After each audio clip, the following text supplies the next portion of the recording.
What up, guys? It's Casey is Raw, and just got out of this vintage stock. I didn't find anything. Actually, this was the worst one I stopped at. Yeah, really. What the fuck?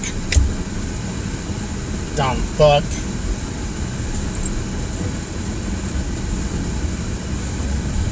No, I stopped at. It really didn't have nothing. And you got stupid kids crossing illegally. You don't see them, but I can turn.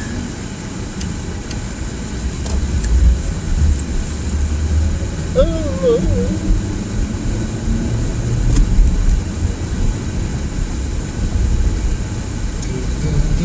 Now we're going to go into the city. This is one of the parts of where I head to all the time to my video game huntings. Going to the other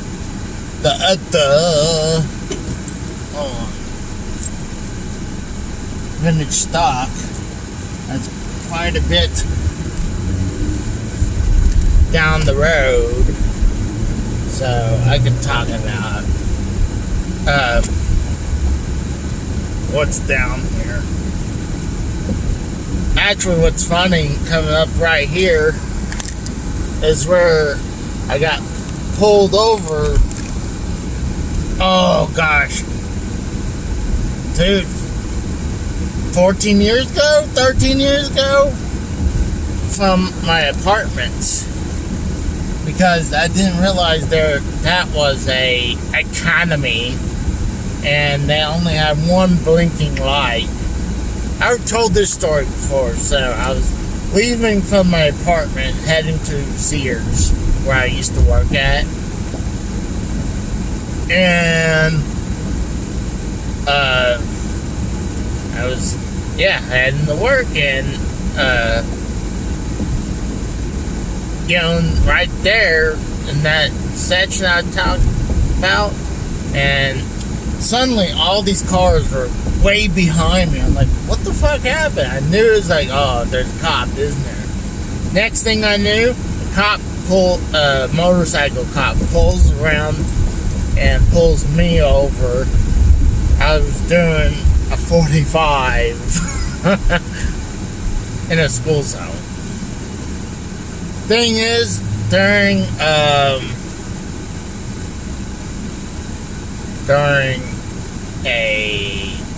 when it's not a school zone, and when it's not activated, it's 45. That's the speed limit.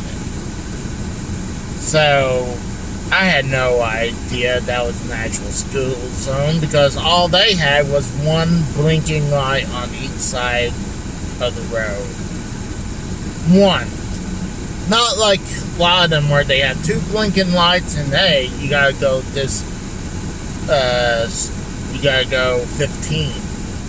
They have that now marked like that. So, the cop says the ticket's so bad that I had to go to court. Luckily, I didn't have to go to jail. I could have went to jail.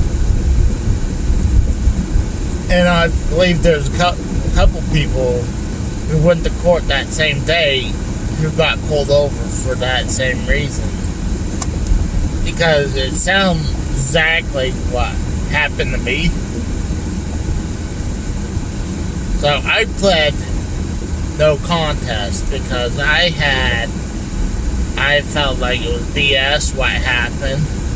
But I still had to pay. Instead of like, hey, this is what happened, you just plead what you are. I wish the judge was like, hey, what happened? Nope, it was just, you plead, and then, I guess if you plead you're not guilty, maybe you would have went further than that, but I pled no contest. But I think the bill was like several $100s. I think it was maybe like $400. For some reason, I thought it was $200, but I think it was $400 actually. And I actually just went past where my apartment was. Just a second ago when I was trying to explain this, but my old apartment. But,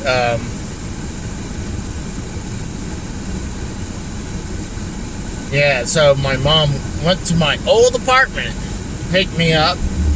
For some reason, because I didn't know where the city hall was. And this is before everyone had a GPS on their phone. You know? This is back then when you had to use like a printout sheet from Google Maps telling you the directions, not GPS. So we went to City Hall. As when my mom went and picked me up, here's the kick. What's the funny part? I actually had to stop my mom from speeding in the same spot. I was like, see, I told you. I mean, she's like, I didn't see it as well. Like, yeah, I told you. I mean, it's just one blinking light. And, yeah, I had to stop her from speeding so she wouldn't have the same problem. And at this time, I didn't have that type of money that I could pay that in court. And even now, that's still a little hard. I mean, I just paid off over $500 tax bill. But I had to hold out for a while to pay that. But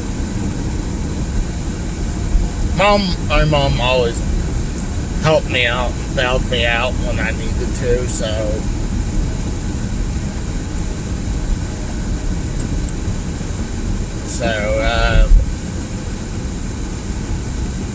and in one of the stories, I met my late wife through MySpace.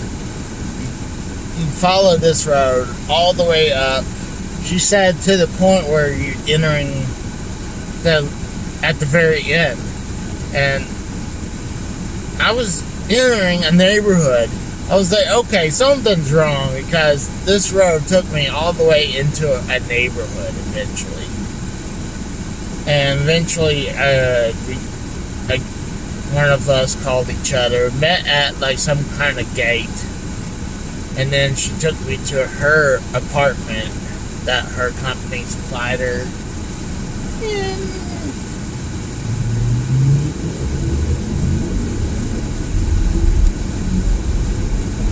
And we got together. I mean, if you know what I mean. What was wild, this is the year when the Nintendo Wii came out. So when she brought me in, I was like, she had a Wii. I was like, oh my god, you have a Wii? This is like where it was impossible to get a Wii. Kind of like how the Switch was almost impossible several times to get a Switch. That kind of hard times. So I was thinking, wow, what kind of trust this is. I mean, she was in the bedroom, I was hanging out in the living room. I didn't want to assume, hey, you want to come in and fool around? Eventually I did, but I was thinking this to myself. I was like, man, what kind of trust this is. I mean, I could have just took the Wii and just ran, but that's not me. I wouldn't do that. And I would never do that. I mean, I'd be like, oh, you have this. Oh. But I would never stoop that low to do that. So I always treasured that she trusted me that much. That she trusted me that much. Even the first night there. And back in those, during that same time frame, it was the winter, we had an ice storm at that same apartment. And this is like the bad ice storm in the city. Oh, by the way, my best friend used to work at this building that's to my left. You do not see. It's kind of hard, but show her off for a second. But he used to work there. But I had a Dodge Ram, but it really had no balls. So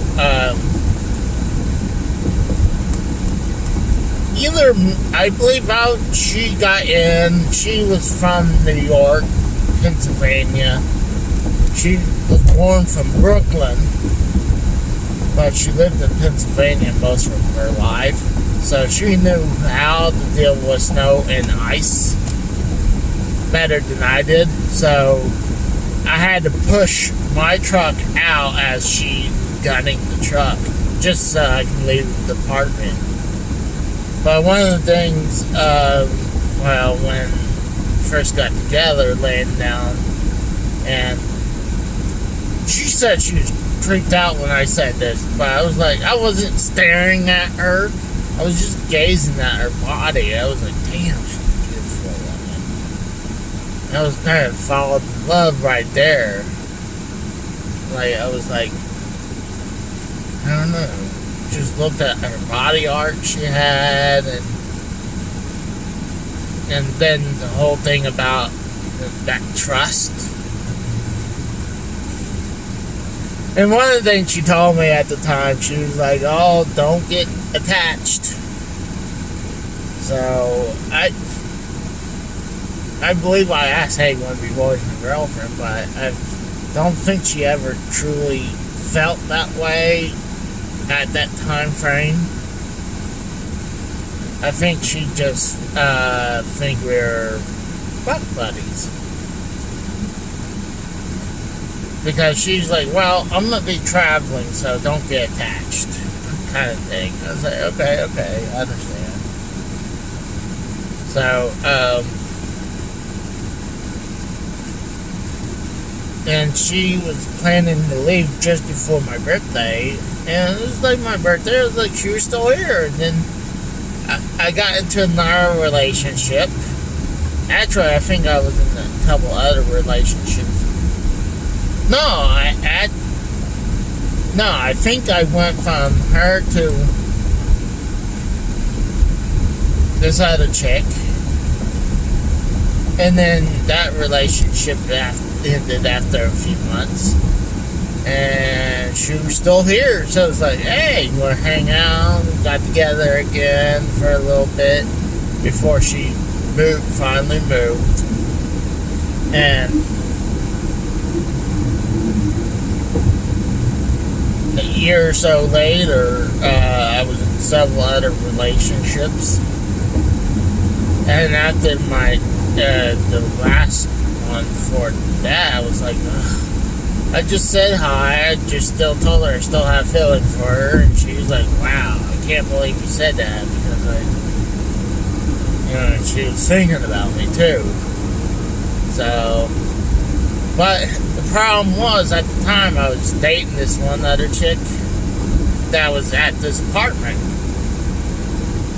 But I didn't want to be with her no more, because I didn't like the person she is. She was just into stuff that I wasn't. That she was like into doing pot, and I know she worked, but she would just get high all the time, and I was like, fuck this. Eventually, screwed me and my mom out of money. So eventually I started talking to my late wife to become, obviously who became my wife, but talked to her, and I was like, But she wanted me to leave this area to go to up there. I think she was in Florida at the time, and I couldn't really do that. She was either in Florida or she was in the Boys, Pennsylvania at the time. One of those two areas. But I couldn't do it at the time. I think it was like a few months into me moved into this apartment, and it already felt like a year because all the crap I was going through with this one chick. And it already felt like a year. And I knew it was like, I just gotta get out of this lease. I tried to get out of it. It's like, can I break this lease somehow? I'm like, no, you can't get out of it. I'm like, fuck. And she pretty much, my wife, I could say Liz, she was saying that if you don't do something soon, I'm gonna have to move on. I'm like, oh God, I want to be with you, but the one thing that was really holding me back was not work. Fuck my job at Sears. It was my apartment. I didn't want to still owe money to this apartment when I didn't have a job to hold back. Luckily, my mom helped me out through that time. I had been trying to find jobs during that time frame. But,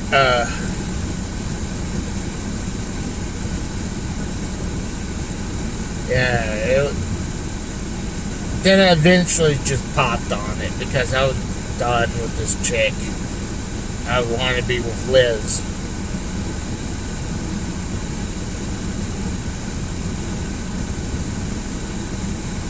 And honestly, Liz did the best thing for me. You know, got me out, tried new things, like moved up to Pennsylvania. I mean, I still enjoy Pennsylvania. It's just, my heart's here in Oklahoma.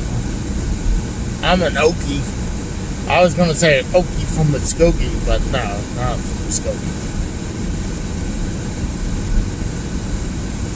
But I do feel like Pennsylvania was my second home.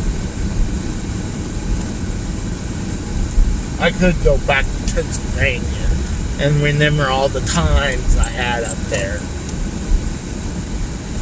So I'm getting close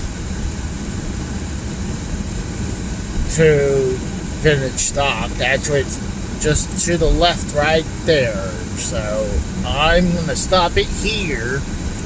And I'm not exactly sure where I'm going to go from here. So, and I'm going to have to figure out what episode of Road View this is. So, and then start from there. So, I'm going to check this out. And I'll talk to you guys later.